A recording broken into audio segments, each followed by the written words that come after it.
Welcome back to Life at 2030. We're so glad that you're here today. We have Dad's back. We have Dad with us now. Hello, everybody. We're glad to have you back, Dad.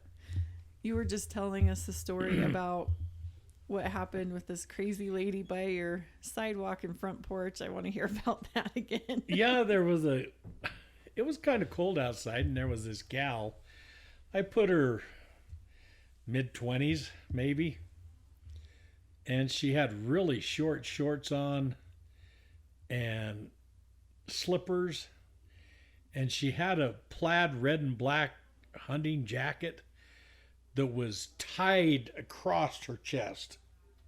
She didn't have a shirt on underneath, but nothing was like hanging out. So she was just kind of, and she was dancing down the alley, and she had a garbage sack, and she was kind of, her arms were up in the air, and I could tell she was high on something. And it wasn't just life. She was feeling good. Oh my gosh. And so Mom's watching her, and she comes down the alley, and then she gets to my sidewalk, and she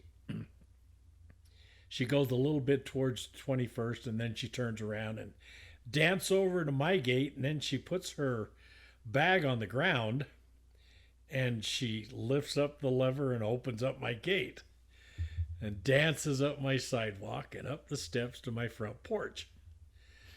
And Mom's freaking out. She goes, go see what she's doing. So I open the door, and she says, "This house looks familiar. Can I come in?" And I said, "No, not with the COVID. I'm sorry."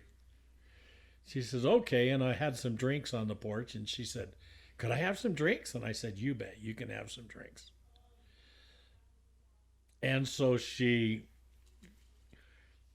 I've got the screen door shut, but my front door's open, and I can see her. And so she turns away from me, and she bends down to check the drinks out. And Mom says, "Her butt's showing you." Oh, no. And Mom like, "That's terrible." And I'm like, "Honey, just quit looking." So she rummages through a few drinks, and she's there rummaging for a couple of minutes. Was she putting them in her garbage bag? No, she's just holding them, the ones she wants. And then Mom said, "You've got to get her off the porch." And I said, "Okay." So I pulled the screen down, and I said, "Okay, that's enough." She goes, "Okay." And she dances down the steps and puts the drinks in her bag and dances back up the alley. And a couple of guys meet her who I don't know whether they knew her or not, but they hugged each other. And so obviously they were familiar to her. You can't make this up, Dad. And then they walked back, and she sat on the bench out in front of the tattoo parlor. And the two guys went ahead and left and went up 21st South, or down 21st South.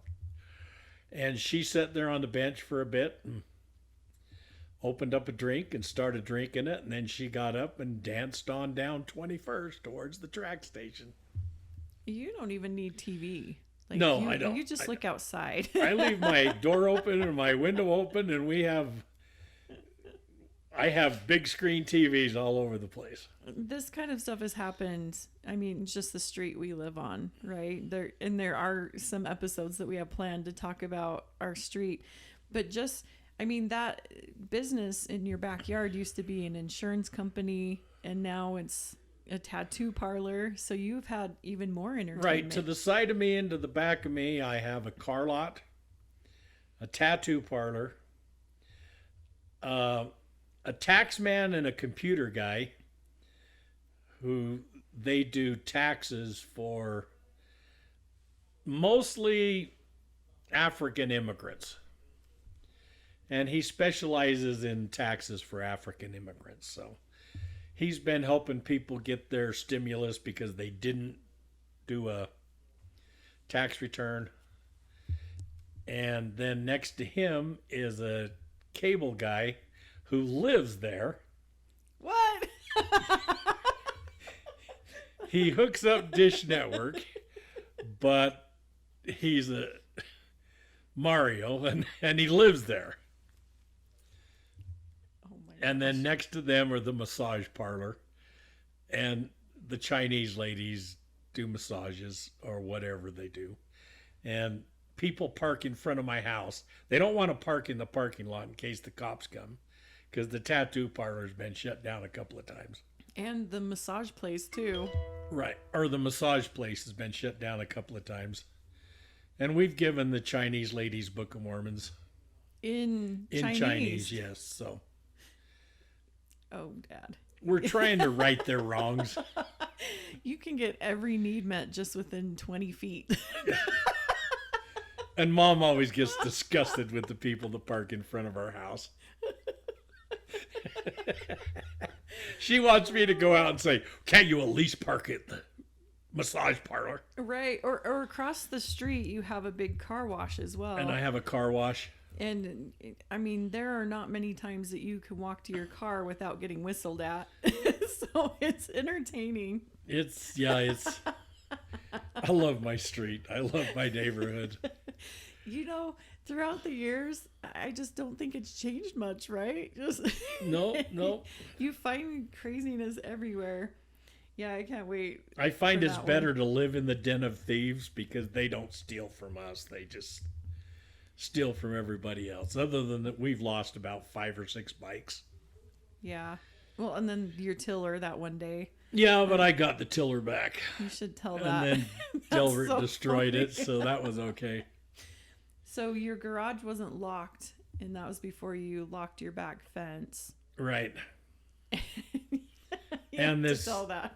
I'm driving home from work or the store, I can't remember, and I see this guy pushing my tiller down the sidewalk. And how do you know that it's your tiller? Because I had Brother Kruger weld the handle on, and he painted the top of the handle blue, and then the rest of the handle was green, and the tiller motor was white. So there weren't many tillers, blue, green, and white. So Plus, you have eagle vision, so you saw immediately, wait, that's my tiller. so I jumped out of the car and I said, "Hey, that's my tiller," and the guy ran up the street and left it there. So up the street was a pawn shop run by the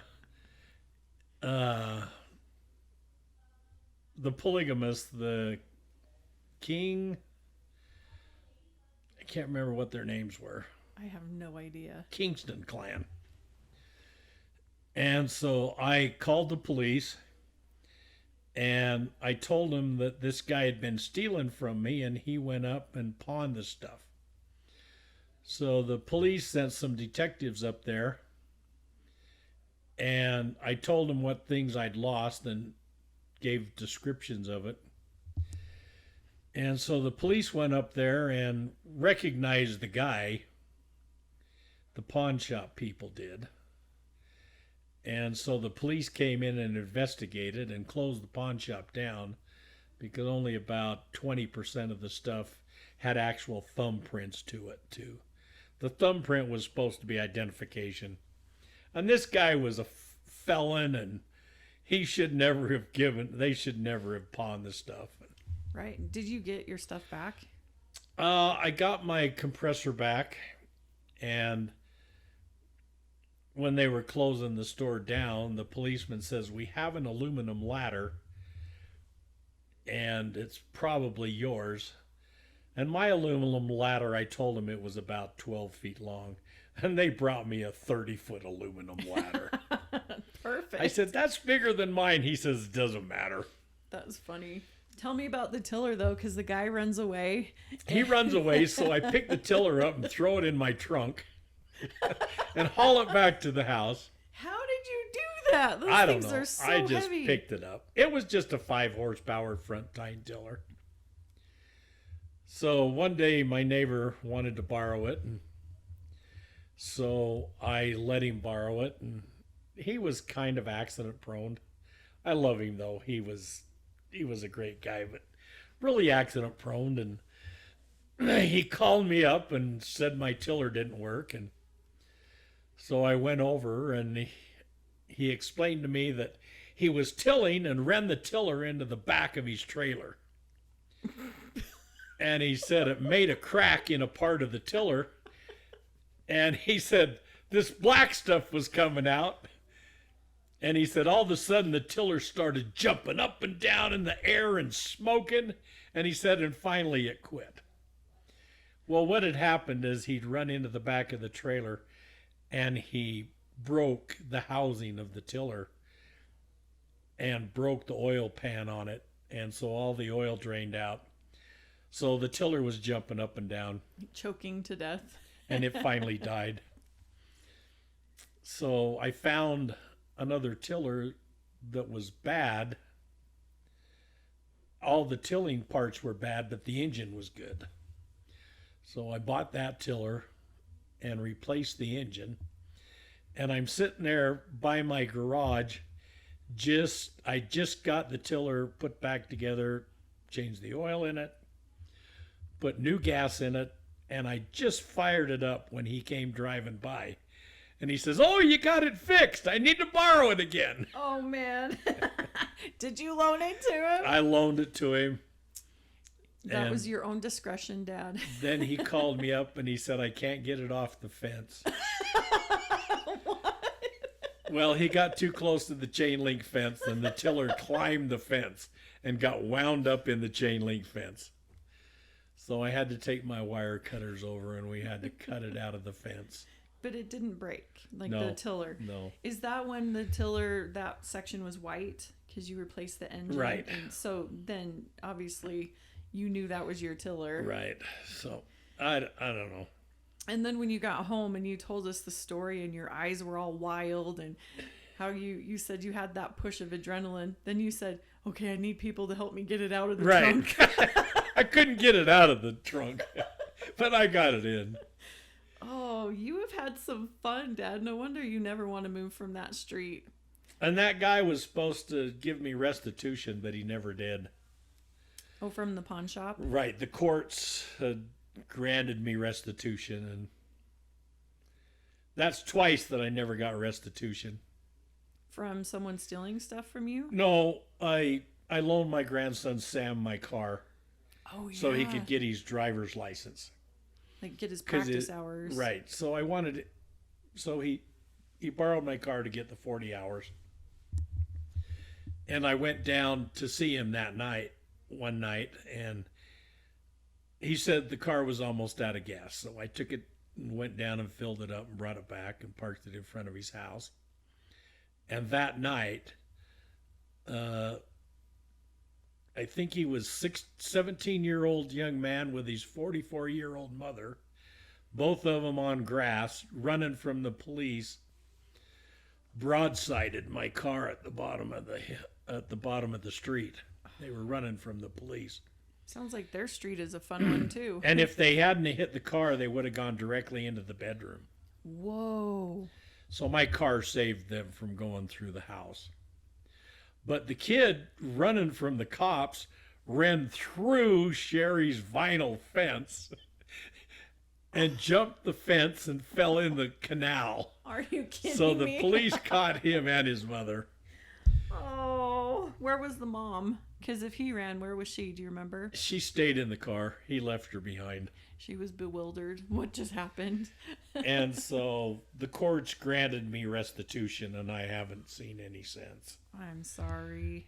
So That's so frustrating. Well, you learned with the tiller and things that could happen that you guys really locked up the garage well and the back fence and everything. So you haven't had any problems since, right? no, not that I know of. Well, people like to sleep along my trumpet vines or behind my fence, and So you do the weekly phone call to right. the policeman. And we were out working in the garden, and a guy come driving down the alley, and I asked him if he was lost, and he said, "There's a dead person in that trunk."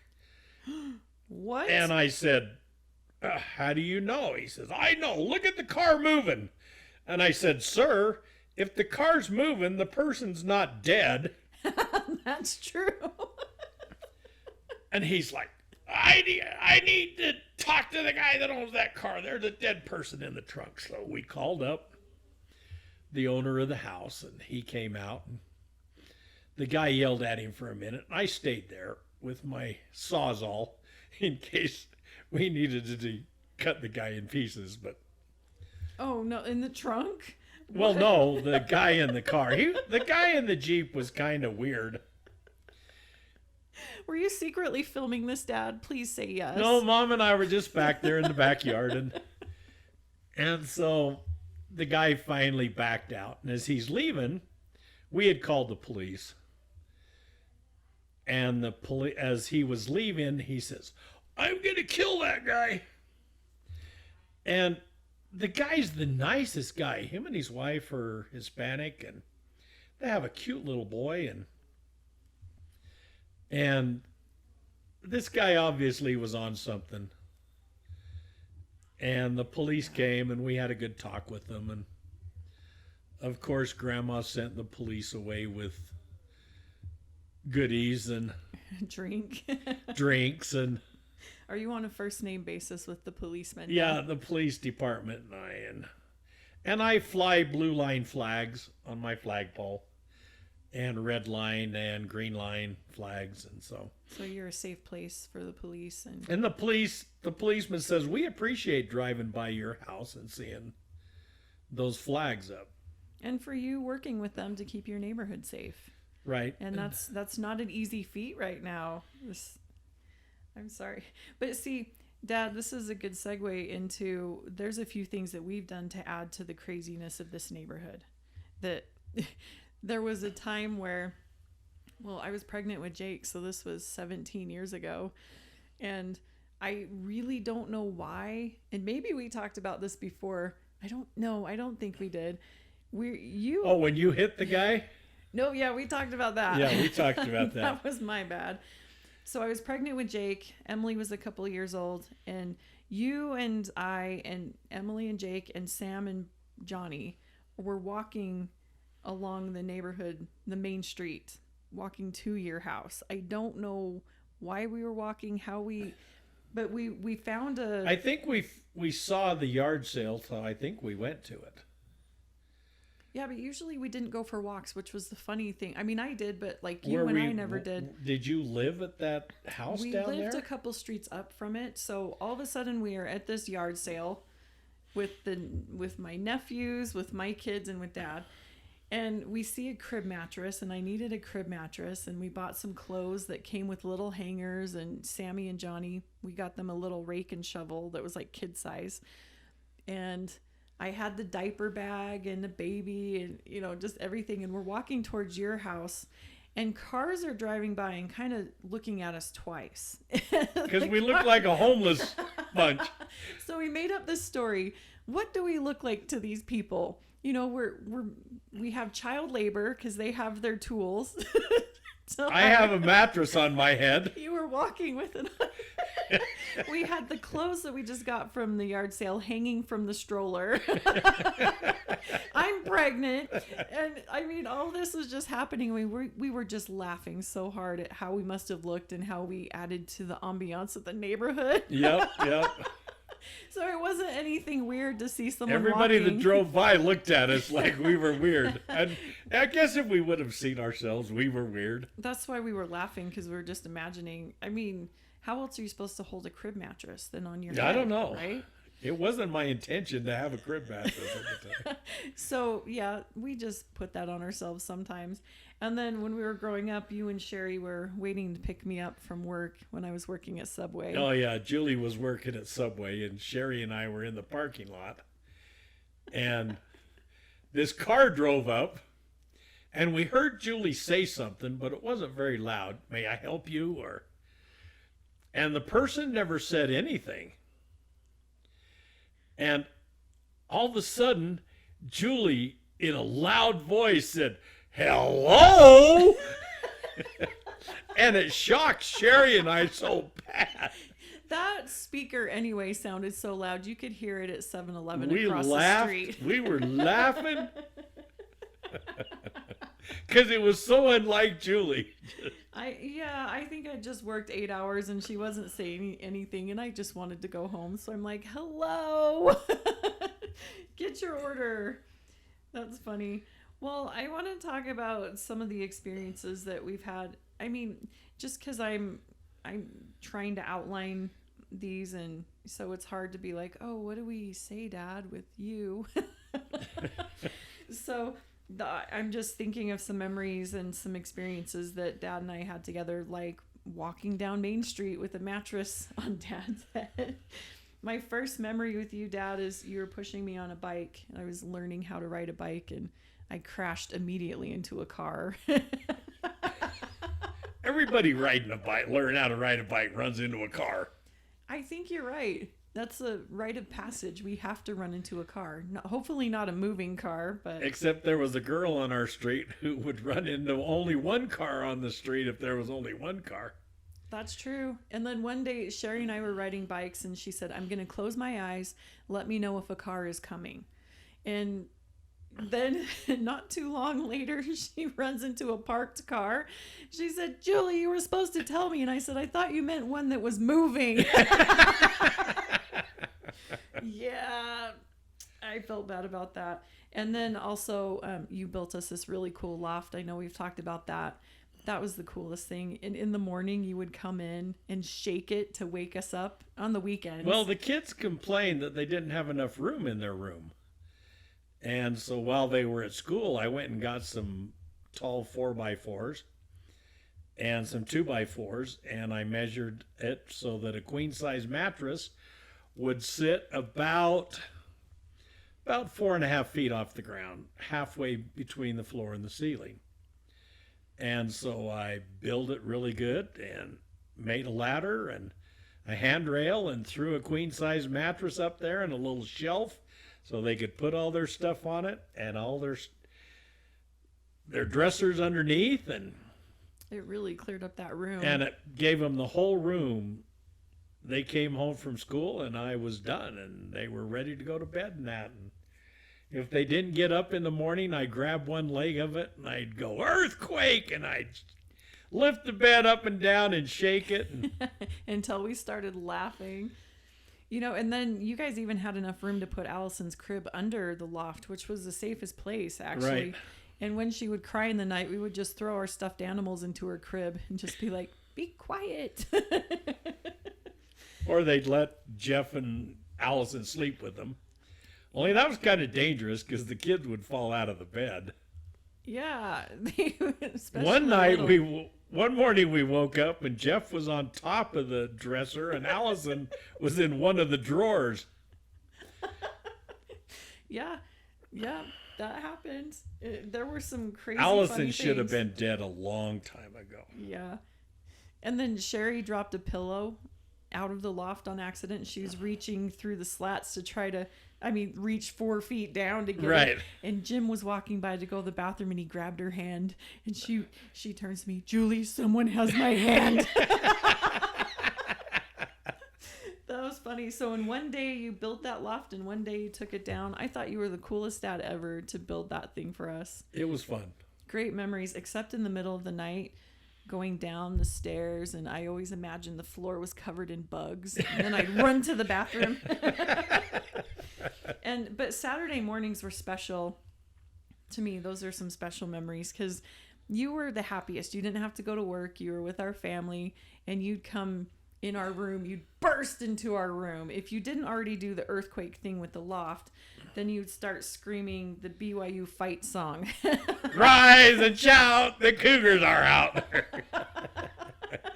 And then not too long later, you would start making hot dogs and eggs, and it was just those perfect... Hot dogs and eggs and toast for breakfast. Yep, perfect memories. That's my favorite. And I even snuck onions in. Yeah, that's right. I remember begging you, don't put onions in those this time, but they make them really good. So we had some interesting, fun experiences too. My first crazy one that I don't think it caused PTSD, but it was insane. There's a couple things that happened where you really got to show your Papa Bear.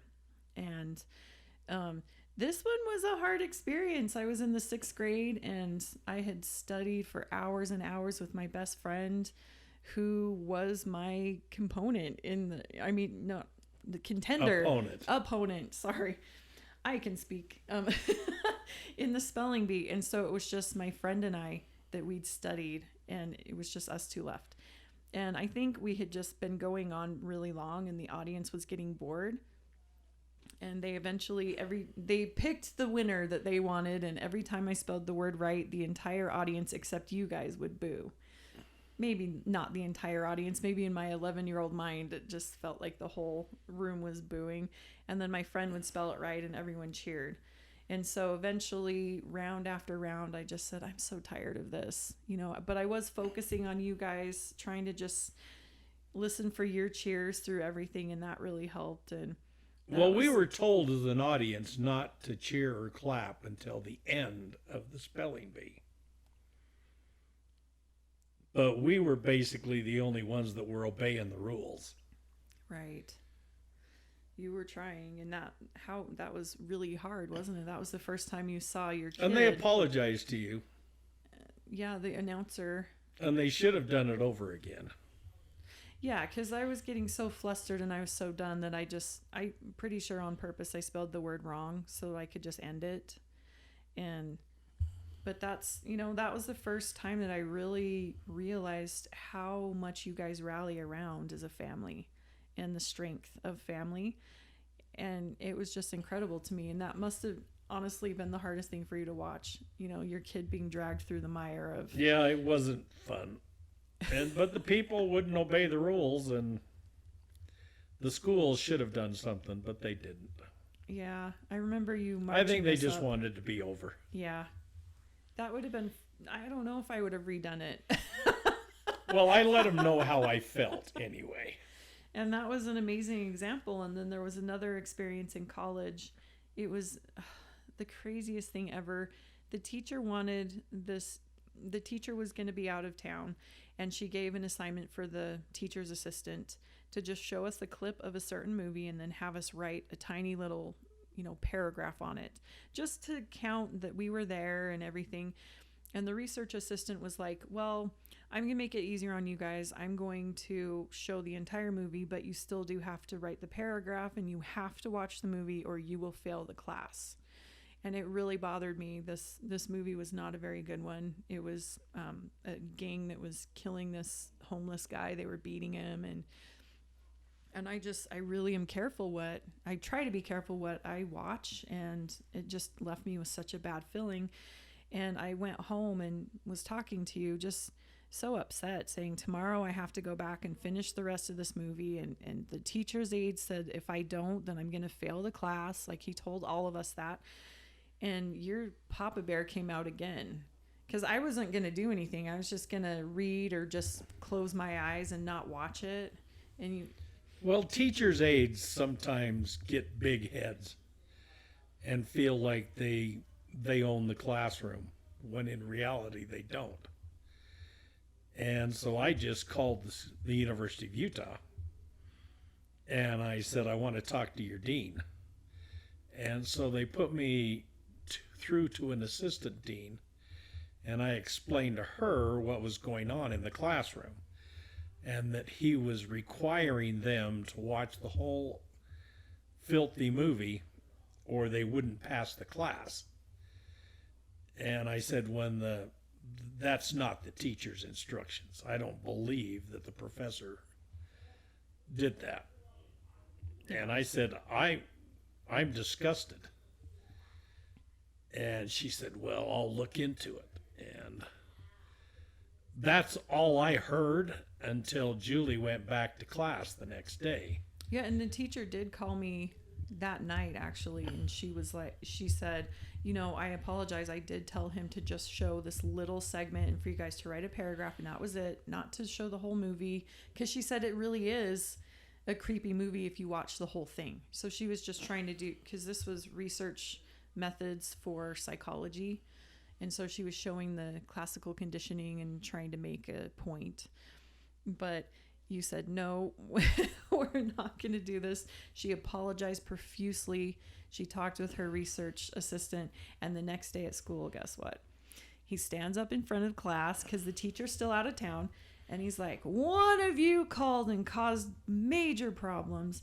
So now he says, all I can do is just have you write that paragraph and then you guys can leave. But he says, you know, you don't even have to watch the movie. And he was really, really upset. And that wasn't what he said the day before. So I think it's really important to stand up for what's right and to call people on their bluff, right? Well, the assistant dean did call me back a couple of days later and told me that she had taken care of it and that should never happen again. Good. That, you know, thank you for standing up for us for everything with the spelling bee. And there were so many other times that you did stand up for us. How come that's harder now? You know, in this day and age. It's not harder. People just don't want to do it. They just don't want to deal with it and address it and be called what is now the common term called a Karen or something. You know what I mean? How people say that now, oh, you're just being a Karen. But guess what? I don't think it is. It's that you're standing up for what's right and basic, standing up for your kids, being a mama bear and a papa bear. And I think it is needed. And I encourage it. Do you remember having to stand up for your other kids in any other way? Just Allison in school. Allison was abused at school, and the police nor the school would do anything. And you know, sometimes you just have to stand up for your kid, and if it's a bad situation and she really didn't need to be there. Yeah. So we took care of it. I mean, you've been standing up for her since day one when the teacher was giving up on her in first grade, saying she'll never learn anything, so why bother? And I love that you she's a part of our family. I never treated her any different than anybody else. But I wanted her to become the best she could be. Yeah, and thank you for that example, Dad, because there have been many moments where I've had to pull out my mama bear, not screaming or anything, but just standing up for my kids and for what's right. And it does take courage to do that. It's easier to just try to ignore it and to let it go. Well, but you don't need to turn into a Karen. No. Those people are over the top. They have an agenda, and it has nothing to do with their kids or their husband or they're just angry. Yeah. They think the world owes them something. But it's okay if it's something that is not right to actually say, no, that's not okay. We need to address this, and that's okay to do. Right. So, yeah, I guess. But you don't show disrespect for the people. No. And that's what Karens do. They show disrespect for everyone. So the proper way to stand up for yourself and your kids and your family is to just stand for what's right, but you're not attacking or anything. You're just, addressing that this wasn't okay, and that's all right to do. That's fine. That's all right to do. You call the dean. I think it's funny how we make ripples. It's so funny. You've taught me that. Even just in like a good situation, I had an eye doctor at Costco that was so spectacular. I didn't realize, the contacts I was using, the solution I was using, everything was really, in my cornea, it was just poking tiny little holes and scratches and really my eyes were not doing well. And he really helped figure all that out. And there was nowhere for me to write a compliment to say, hey, this was a fantastic visit. I really think he's a great doctor, goes over and beyond. And so I channeled you. Do you know what I did? I have no idea. I wrote, the only way that you could even write anything was to email the complaint section of Costco. And so I wrote to the complaint section that he was this fantastic doctor. Can't believe you guys have him. You're so lucky. He's the best thing ever, and really went over and beyond and helped really rectify my eyesight. It just helped a lot. And it made it clear up to the vice president of Costco for some reason. And the eye doctor calls me the next day and he says, "How did you do that?" He said, "Did you know there's like a little paper you can fill out just at the eye place?"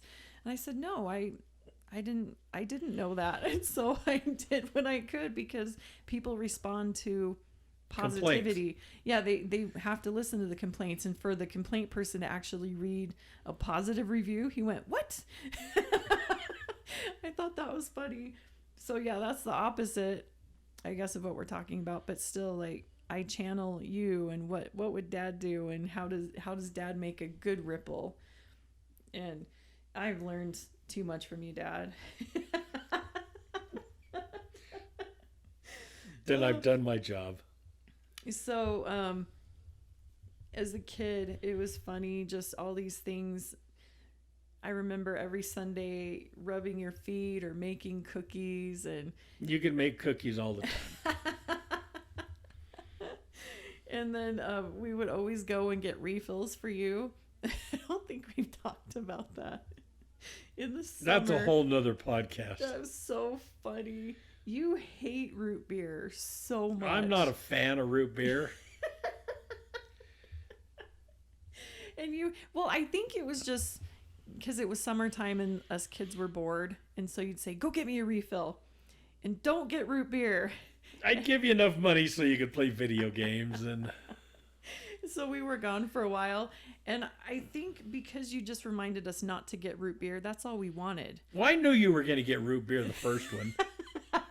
Then you'd send us back. We never realized, wait, if we just brought him back the regular drink that he wanted, the diet RC Cola, Right.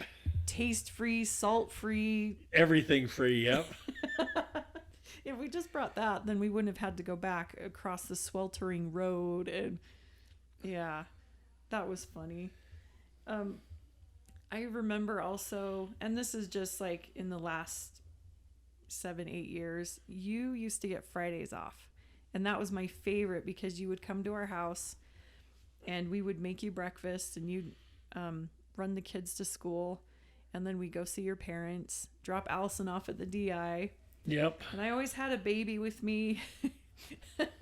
And those, I just looked forward to those. It was really, I was always happy and excited. Dad's coming. I have to make him Spam and pancakes and fried You didn't eggs have and- to.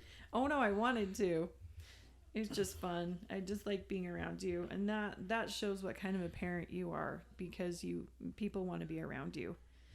And I think that's amazing. Sorry, I'm patting you on the shoulder. It's always fun being around kids. You never know what trick they're going to do. I know, and you would always babysit our kids, and I remember one text where you were just laughing so hard at everything Isaac said, that he was a pig at math. Yep. And the penguins, something about the penguins. I and don't remember. that the dads watch the babies or something. And you were just laughing the whole day. I love your example. You've just always been around to help. And then, we would have you guys over for dinner probably every weekend, and we'd do Sunday dinners before we moved to New Hampshire. That was the hardest thing ever, where you took us to the airport. That was one of those moments that I'll never forget, just saying goodbye for who knew how long. Well, I knew that was coming. I didn't relish taking you to the airport, because I bought your car so that you could keep it until the day you left. Which was fantastic, by the way. Thank you. So I didn't really want a car, but I'm glad I bought it, because then I got to take you to the airport.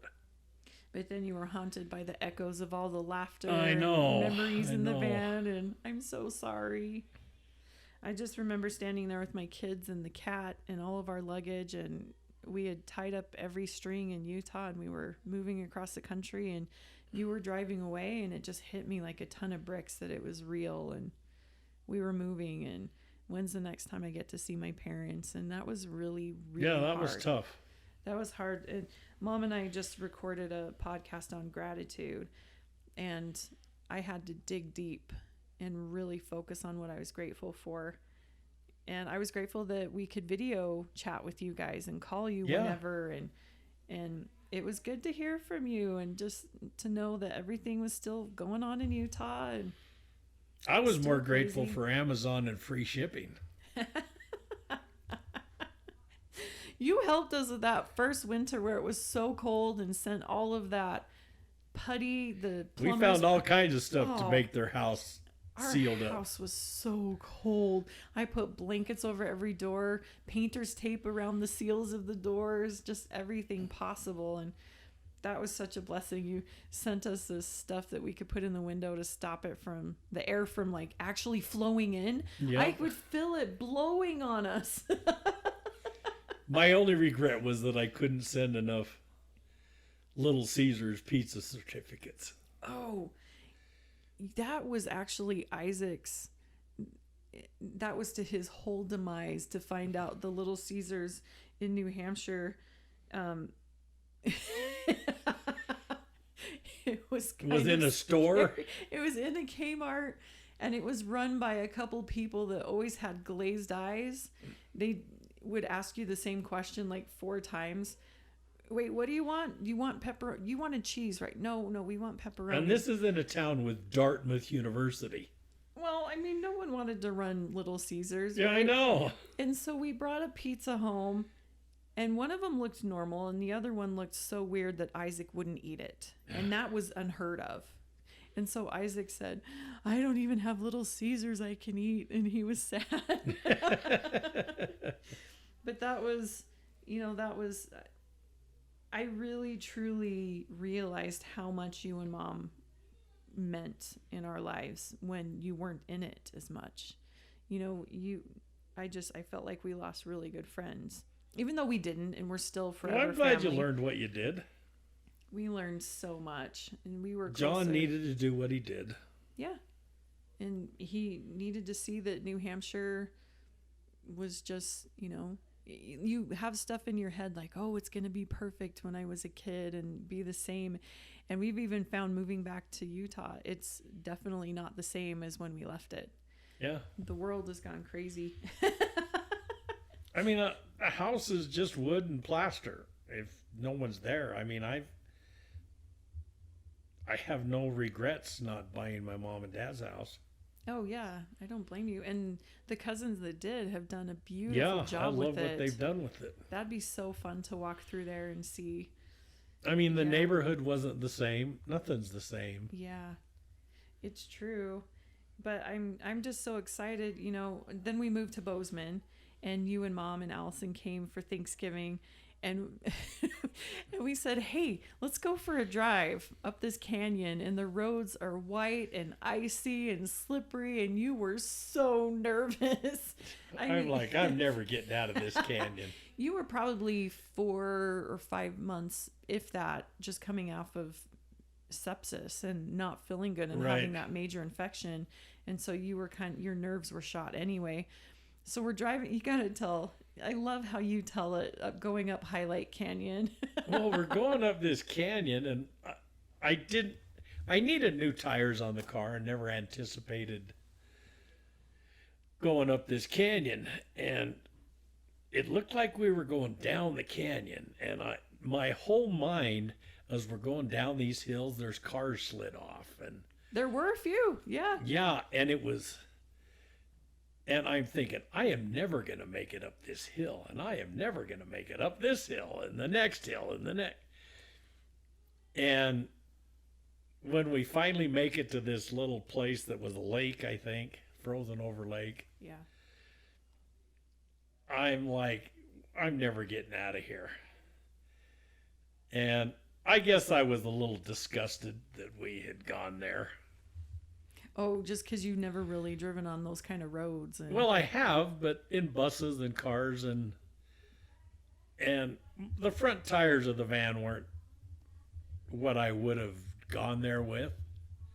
Well, you didn't realize it anyway, driving to Montana because of the roads. And Right. The minute you leave a normal state with dry roads, you hit Montana, and it's ice. They don't have roads, they have ice. Yep, with sand underneath. Because they don't use salt, they use sand. Yeah, and the first 5 cars that go over it push the sand in, and it's useless. And now. so Montana roads are terrible. I'm sorry, Montana, but you guys are nuts. We love everything else about Montana. But that was scary. And then we drive. And then when we turned around and came back, we were going downhill again. It was the weirdest feeling I've ever had in a mountain range, because I thought I was going downhill, and I thought coming back, I'm going to have to go up these hills. But there were no up hills. It was basically kind of a level road.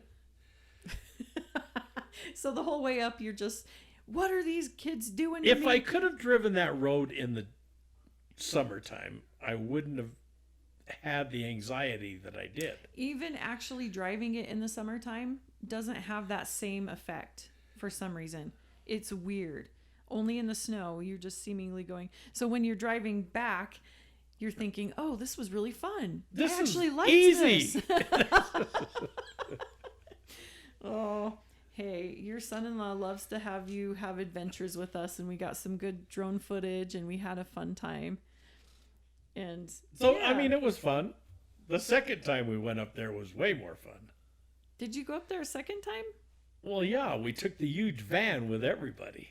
Oh, No, we That's didn't right. go up the canyon, or did we? I don't remember. no, but the second time you drove to Montana, Right. it was, well, and it wasn't was that? snowy yet because it was Labor Day No, weekend. but And we took a whole van full of crazies. you took the Yellowstone way coming to our Yeah. house, and then you went to Ennis coming back, and Right. what a different view each way, right? Ennis, you get to see miles of Beautiful Open stream land. and eagles and fish. and hundreds of elk, if not a Yeah, thousand. there's an elk ranch or something there, but So each way has such a beautiful oh yeah. view. Well, you had to come through Yellowstone because we wanted to see Dion where she used to work and Oh yeah, in West, in West Yellowstone. Yellowstone. That's right. So we were moving closer and closer to you, and I think just the whole thing, I really missed being around you and our kids. So many times in New Hampshire, Isaac said, "When are we moving back? I miss Grandpa." And he was so adamant, and now he has his best friend back. Yep, and we had the kids for a while you were between places. And Oh yeah, when we were driving the big moving truck across the country, that was so nice without all the kids fighting and wondering when we were gonna make well, they it. were fighting with us. I'm so sorry. It was fun. It was fun having them. We've been through a lot together, Dad. I mean, I know there's many more experiences. Earthquakes and Yep. Mom and I talked about that virus one too. and earthquakes and What? I'm not gonna ask what's next. I mean, because really we all have each other, and so it kind of doesn't matter. Mom what's and I next. have a bad habit. We cleaned out a food storage room, made it into a bedroom, and now the bedroom that used to be a bedroom is now turning into a food storage room. Well, I'm laughing because Allison has so much stuff that she has 2 bedrooms Yes. filled with stuff, and you're trying to make that room into a functional food storage room, and it's kind of hard. But when now it's so full we can't get shelves in there to food storage it. Well, I look forward to helping you with some KSL stuff and just giving away some free TVs and things Ugh. you're not using. I'm not good at selling on KSL. You love buying. I like to buy and give away. That's my Well, thing. you have such a talent for that. You really do find the best deals, and there was one lady you got a toaster oven from that. Right. I bought a toaster oven. Julie needed a toaster oven, and so I thought, oh, well, there's a toaster oven. So I went and picked it up, and the lady had no arms. And I had it was only $10. And I looked at her, and she lifted up her foot and took the $10 between her toes. And I said, "Why are you selling this?" And she says, "Well, I never realized that opening up a door and trying to get toast out of a toaster oven with your toes is pretty dangerous." Oh, that would be really hard. But she was a really nice young lady. It's just I've never handed anyone the money and they took it with their toes. Dad, how many times has something happened that you have seriously gone, whoa? I think this whole episode Lots has of been times. that. Lots of times. Just from that first story with the lady dancing with the garbage bag Yep, until yep, the yep. taking money with feet and you can't take the burnt toast out. Oh no. Oh, I love it all. Yeah, I think craziness finds you. Or are you looking for it? Well, you can find craziness anywhere. It's just, are you willing to be open to it? It's true. You know, you can ignore it and deny that it's there. You could have just kept your door locked and not let the lady get a drink on your porch, or not investigated the guy that said there was a dead body in the trunk. You could have just shut your door to it all. So why do you engage? I engage because we're all children of God. Yeah. They're your And brothers who and knows, sisters. you know? Someone being nice to that girl might change the way she feels about herself. That's true. That someone took the time to make me important for a minute, and I appreciate that, you know, in a way. I don't know. I like how you treat other people. There are crazy people out there that are dangerous, but They are, but you seem to give such a kindness to everybody, and I have witnessed that so many times and tried to mimic your behavior in that way. oh, I've been burned, I'm sure. and that's okay. Yeah. But you still stand, you know, you and God know, and that's all that matters. He sees that Yep, you're that's trying. all that matters. So I appreciate all the things that you've done, you know, just raising me and my siblings and all the craziness that you brought us through. Oh, we're not done yet. I know. All I have to do is ask how your day was, and you have a new story. This is so fun. So I have a picture of Subway. I'm working at Subway. I don't even know who took these pictures. It is so funny. There's one with me at the drive-thru looking out where you can see where I said hello. Oh, good So pictures. I'm going to have John hopefully put that picture, and then I have a picture where I'm drooling all over your shirt as a baby. Oh, well, asleep that's on you. normal. So, yeah, this was just kind of an episode with all sorts of little experiences that I've had with you, and I appreciate you for being here today. And Well, I love all my kids. yes, grandkids. You do. You have good grandkids and good kids. And I hope I can do this right. Thanks for joining us today, guys. We appreciate you being here with us, and Thanks for coming. stopping by. See you next time. Bye, guys. Bye. Bye, guys. Bye. Bye, guys. Bye.